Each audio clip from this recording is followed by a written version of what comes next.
Bonsoir. Je souhaitais revenir sur les suites du terrible attentat de Nice, bien sûr, que nous avons tous vécu, meurtri, le 14 juillet dernier, qui a fait pour l'instant 84 morts, dont beaucoup d'enfants. Et je crois qu'il est important d'y revenir parce qu'il y a deux niveaux, si vous voulez, d'analyse. D'abord, qu'est-ce qui a été fait depuis? Et qu'est-ce qui aurait dû être fait d'ailleurs bien avant, peut-être même déjà avant l'attentat de Charlie Hebdo, puisque nous en parlions. Et qu'ont-ils fait depuis? Est-ce qu'ils ont pris la mesure du problème, du fondamentalisme islamiste? Absolument pas. Et c'est triste de le dire, c'est navrant de le constater, parce qu'on se sent évidemment en insécurité totale quand on voit un gouvernement qui refuse de voir la vérité. Alors est-ce que des mesures concrètes ont été prises? Est-ce qu'ils ont fermé la centaine de mosquées radicales, au moins mosquées salafistes, identifiées par le ministère de l'Intérieur? Non. Ils viennent même de voter à l'Assemblée nationale un amendement, enfin ils ont refusé de le voter en tout cas, un amendement qui aurait permis cette fermeture rapide. Est-ce qu'ils ont rétabli les frontières nationales de la France? Non, pas plus. Est-ce qu'ils ont rétabli les effectifs de forces de l'ordre, policiers, gendarmes, douaniers, renseignements, militaires, qui avaient été saccagés sous le mandat de Sarkozy? Et évidemment la décrue s'était poursuivie sous le mandat de François Hollande? Pas davantage. Est-ce qu'ils ont décidé de rétablir la République, de rétablir la laïcité, la France, sur chaque mètre carré de notre territoire national, c'est-à-dire d'y faire respecter l'ordre républicain, la loi, la laïcité, d'y combattre le communautarisme, d'y combattre le fondamentalisme, d'y combattre tout ce qui crée évidemment un autre droit, une autre loi que celle de la République française? Pas davantage, parce qu'ils sont dans le déni le plus total. Est-ce que la France a décidé de changer de diplomatie, de s'allier de manière pragmatique contre Daesh, avec par exemple la Russie, avec le gouvernement syrien? Est-ce qu'on a décidé de coopérer avec le gouvernement syrien en matière de renseignement? Pas davantage. Donc on voit que les mesures n'ont pas été prises. Je ne parle même pas évidemment du rétablissement absolument indispensable de la double peine qui avait été supprimée par Nicolas Sarkozy, puisque Sarkozy a une très lourde responsabilité dans tout ce que je viens de décrire. Cette double peine évidemment n'est même pas dans le débat public. Nous sommes les seuls à avoir le courage d'en parler depuis de nombreuses années. Ça, c'est la situation telle qu'elle est. Et il faudra y revenir, bien évidemment, dans les semaines, les mois et peut-être même les années qui viennent. Je ne le souhaite pas. J'espère que des mesures auront été prises entre-temps. Mais il y a, depuis Nice, depuis ce 14 juillet terrible, sanglant, un autre enseignement très important. Il faut regarder comment le gouvernement a réagi à cette affaire. Et je crois que cette réaction, la manière dont il se comporte, en dit long sur l'état de délabrement de notre démocratie et du débat républicain en France. D'abord, refus des démissions. Demander la démission, sa démission au ministre de l'Intérieur, M. Cazeneuve, apparaît comme un crime de lèse-majesté.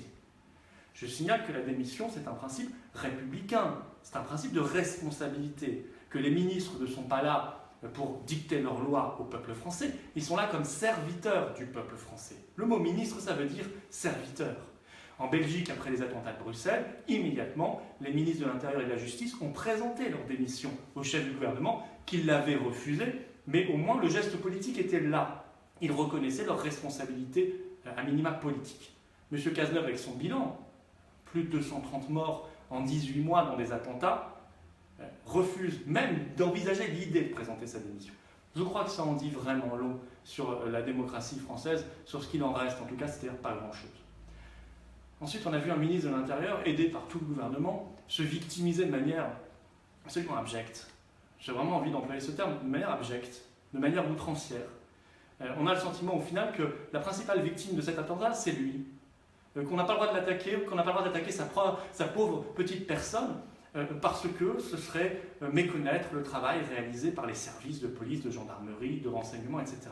Mais ce n'est pas ce travail-là qui est mis en cause. Tout le monde sait très bien que la police travaille bien en France, ainsi que la gendarmerie, ainsi que le renseignement.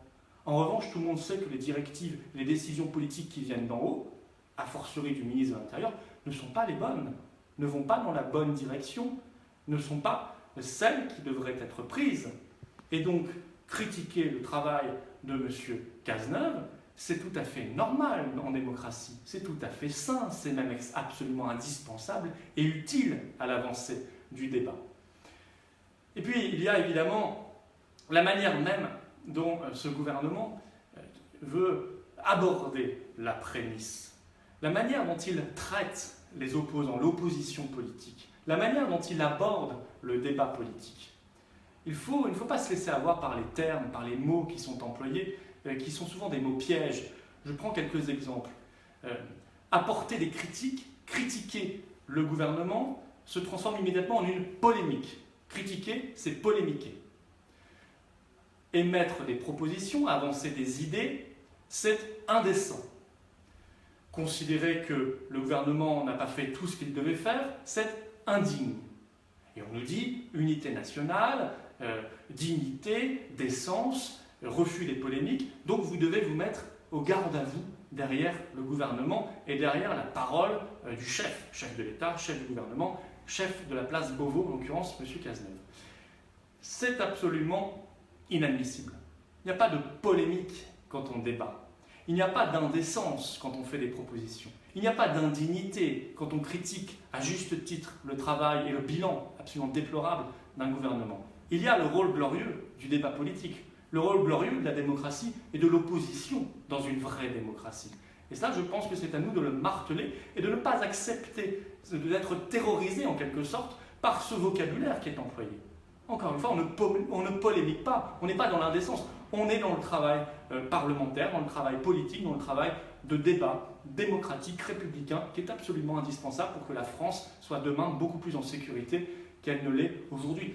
Évidemment, l'affaire de cette malheureuse policière municipale, Madame Bertin, Sandra Bertin, qui a dit des choses aujourd'hui, nous verrons ce qu'il en est exactement, qui dit vrai, qui dit faux. Mais je veux dire, la manière dont M. Cazeneuve réagit, tout de suite en portant plainte, lui, le ministre, face à la policière municipale à Nice, tout de suite en montant sur ses grands chevaux, en s'indignant, en se victimisant, alors qu'elle pose des vraies questions qui doivent être posées et doivent apporter une réponse pour que nous ayons plus de transparence démocratique. Eh bien, cette manière de réagir du ministre Cazeneuve n'est pas du tout au niveau, pas du tout à la hauteur. De la même manière qu'en Libération, qui n'est pourtant pas notre ami, qui n'est pas notre journal de chevet, mais qu'en Libération en tout cas a fait son travail et a sorti une enquête sur le dispositif du 14 juillet à Nice, le ministre de l'Intérieur tout de suite a crié, je le cite, au complotisme et a estimé que ces journalistes manquaient de professionnalisme et de déontologie. Non, ce qu'on lui demande, c'est de répondre sereinement, point par point. S'il pense être dans son bon droit, eh bien, il n'aura pas de difficulté à répondre, mais qu'il réponde sereinement. Or là, l'opération, c'est il faut sauver le soldat Cazeneuve. Les ministres envahissent les plateaux depuis aujourd'hui, Premier ministre demain matin, des annulations d'interviews remplacées par des ministres, etc., etc. On voit qu'il faut sauver le soldat Cazeneuve. Je crois que le débat mérite mieux en France.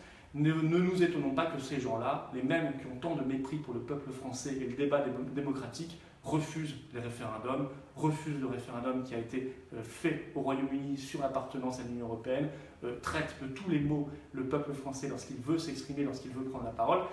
Ils sont dans un état d'esprit qui est post-démocratique, qui n'est plus démocratique, qui n'est donc plus républicain. Et pour cette raison-là, il va falloir que nous apportions une réponse extrêmement ferme, extrêmement claire, extrêmement déterminée.